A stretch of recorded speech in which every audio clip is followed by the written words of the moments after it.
Greetings. Welcome to our 18th episode of the FGI podcast series. My name is Tim Stark, and I'm a professor of civil engineering at the University of Illinois at Urbana-Champaign.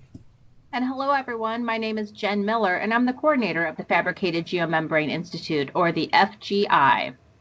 On today's episode, we're going to focus on geomembrane wrinkles. Tim, you gave a webinar titled Geomembrane Wrinkles in Containment Applications on September 17th of this year. We received a number of questions about geomembrane wrinkles that I'd like to ask you now. So let's get started. First question. During the webinar, you mentioned there are regulations to limit wrinkles. Is there any specific regulation that has launched recently?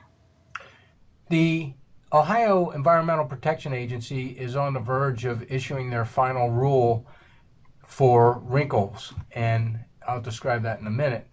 But wrinkle compliance through this new regulation will be effective after the date of promulgation of the new rule. So permits after that effective date will have to comply with the new wrinkle requirements.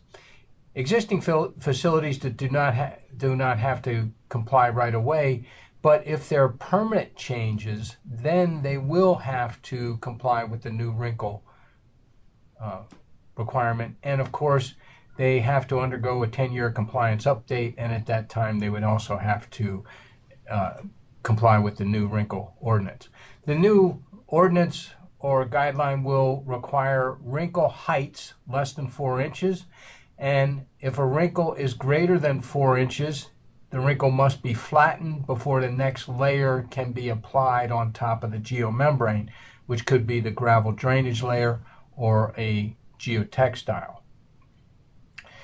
The Ohio EPA will measure wrinkles in front of the gravel as it's being placed across the sheet, and it is there where the wrinkle must be under 4 inches. Okay. The next question is a question related to wrinkles and folds that I described as part of T. Yang Song's PhD work at Drexel University.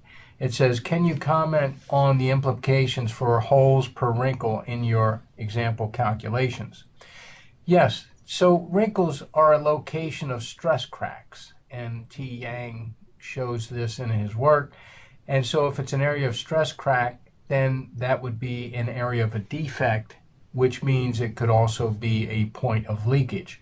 So Kerry Rowe has concluded that if 20% of the entire area is occupied by wrinkles, there's a 67% probability that that 5% of the entire area is occupied by wrinkles, and there is a 23% probability that at least one hole is coincident with a wrinkle. So there is a connection between the wrinkle and the hole, and thus the leakage. The next question is there any way to use suction beneath the geomembrane as a means to remove the wrinkles, such as placing suction pipes and then placing a vacuum? Generally, the geomembrane is too large to do that on a wide or a large scale. You could do it very locally.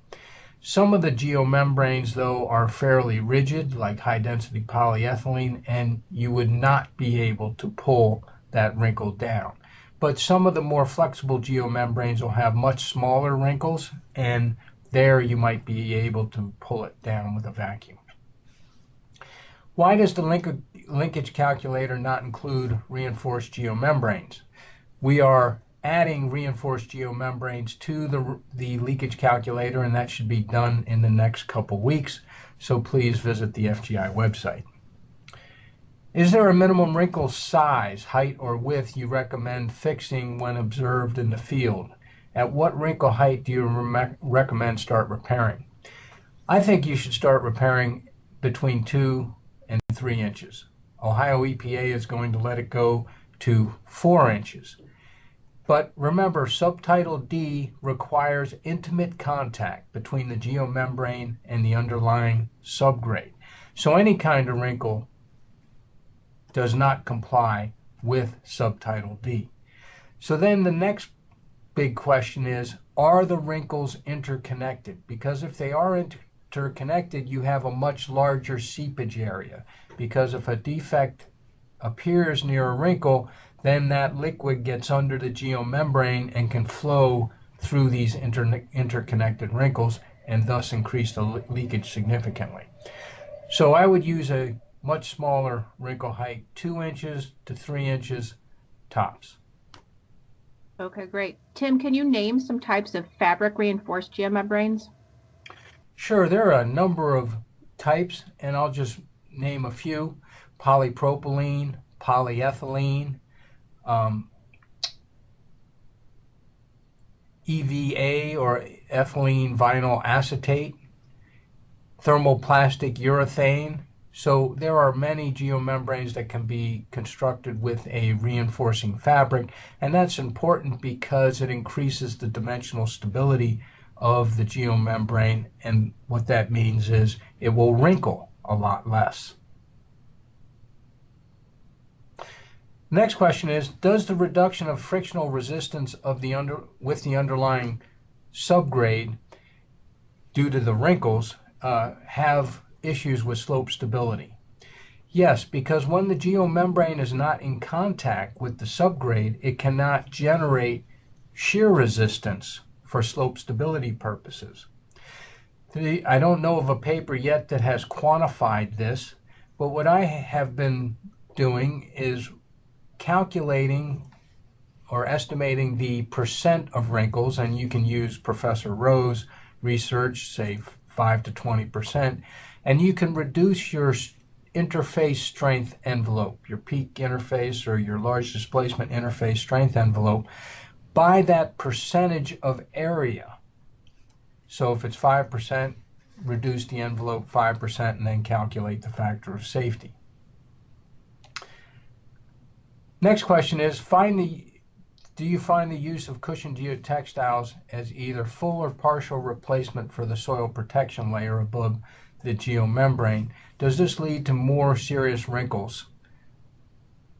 Generally, wrinkles occur before the overlying material is placed, and that could be the cushioned geotextile or the gravel. And that's why Ohio EPA is focused on the wrinkle at the time of placement of the overlying material, whether it's the geotextile or the geomembrane. Is geomembrane dimensional stability an important factor in design? Yes, and dimensional stability, you can measure that fairly easily with ASTM D, as in David, 1204. And it's a pretty simple test. You put a 12 by 12 inch piece of the geomembrane in the oven and see how much it shrinks when it's heated. This gives you an idea of the thermal expansion and contraction of the geomembrane. So the higher or the better the dimensional stability, the less wrinkles you'll have because the geomembrane is less susceptible to thermal changes. Is there a study between dimensional stability and leakage rates? I don't know of one, but I am adding dimensional stability also to the geomembrane leakage calculator, so users can go in and input the dimensional stability or select the geomembrane, and I'll have a database of dimensional stability for different geomembranes. And then you can obtain a plot of dimensional stability on the horizontal axis and leakage rate on the vertical axis. So you could write a specification for your project based on the leakage rate you want. So you could specify, say, 10 gallons per day and read across to the curve, and that would tell you what dimensional stability you have to meet that leakage rate. And that makes a very performance-based specification. So that is coming to the calculator. Next question is, do the hot air patches work on HDPE that I mentioned during the webinar? No.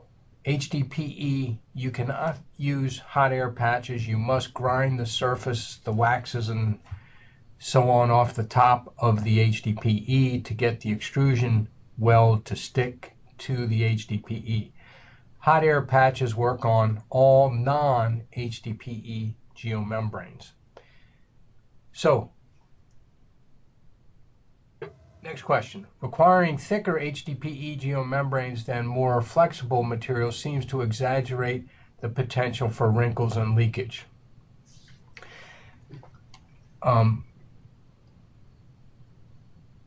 The Subtitle D requires a 60 mil thick HDPE for welding purposes, and because it was specifically mentioned in Subtitle D and some aggressive marketing, a lot of people sort of defaulted to HDPE.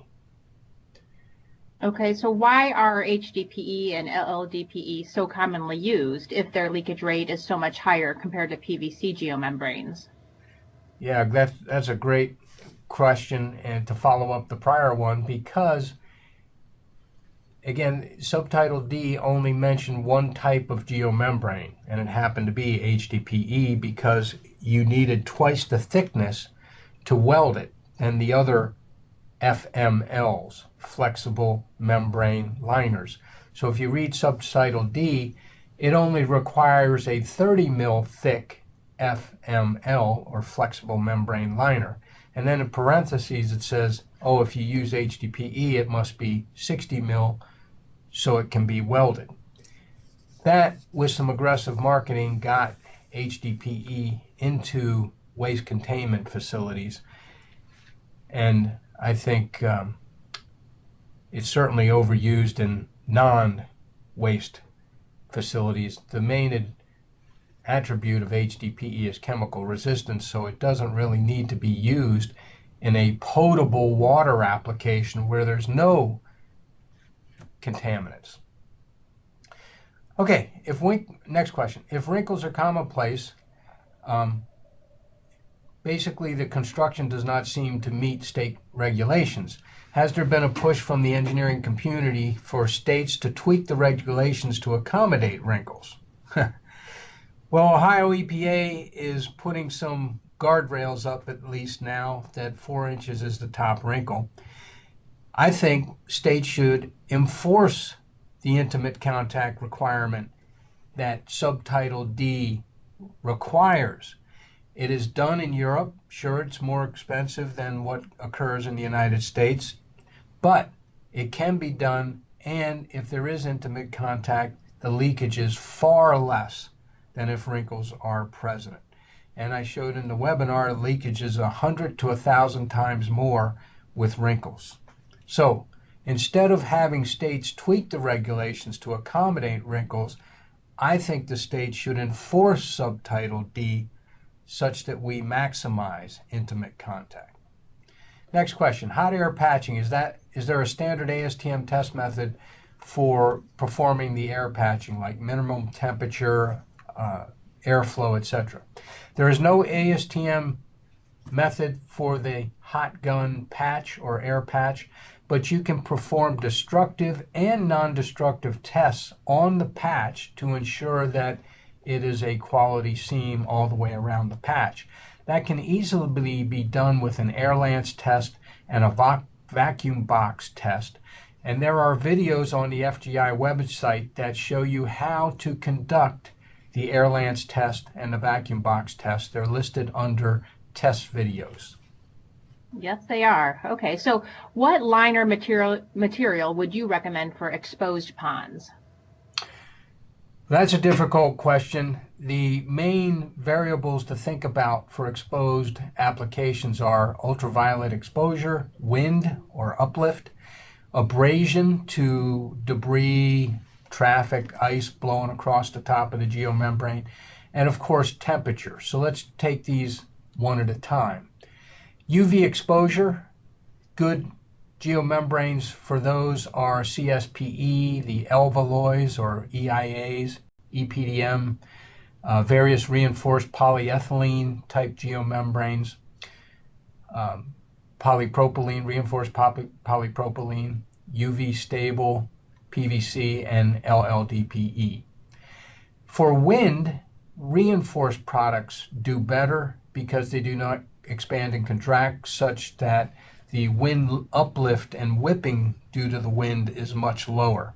So if you're in an open, windy area, you should probably look towards a reinforced geomembrane. If abrasion resistance is a concern, such as blowing debris, traffic on top of it, people walking, or ice blowing across the geomembrane top, you should use also a reinforced product.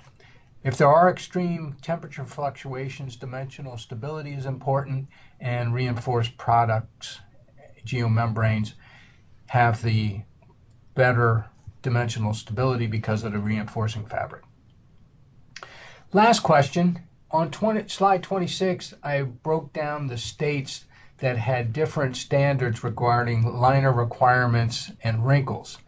I just lumped them in 3 categories. I said 36 states require intimate/direct contact, 4 states say minimize the wrinkles, and 7 states are vague. And this question is, can you break down the state by states under each of these 3 categories? So here we go. 36 states with intimate/direct contact: Alaska, Alabama, Arizona, Colorado, Georgia, Iowa, Kansas, Louisiana, Montana, North Carolina, North Dakota, New England, Nebraska, New Jersey, Nevada, Oklahoma, Pennsylvania, South Carolina, South Dakota, Texas, Utah, Virginia, Vermont, Wisconsin, Hawaii, Idaho, Missouri, Mississippi, New Hampshire, and Oregon. 4 states that say minimize wrinkles: Minnesota, Tennessee, Washington, Wyoming, and 7 states that are vague on wrinkles. One of these is going to change very soon: Kentucky, Delaware, West Virginia, Maine, Ohio, which will change very soon, and Connecticut. That's great. Thank you, Tim. That's about all the time we have for today. I really appreciate all of your input. If you have any questions or would like any additional information, please email me and or Tim at fabricatedgeomembrane@gmail.com or visit the FGI website at fabricatedgeomembrane.com. Thanks. Thanks. See ya.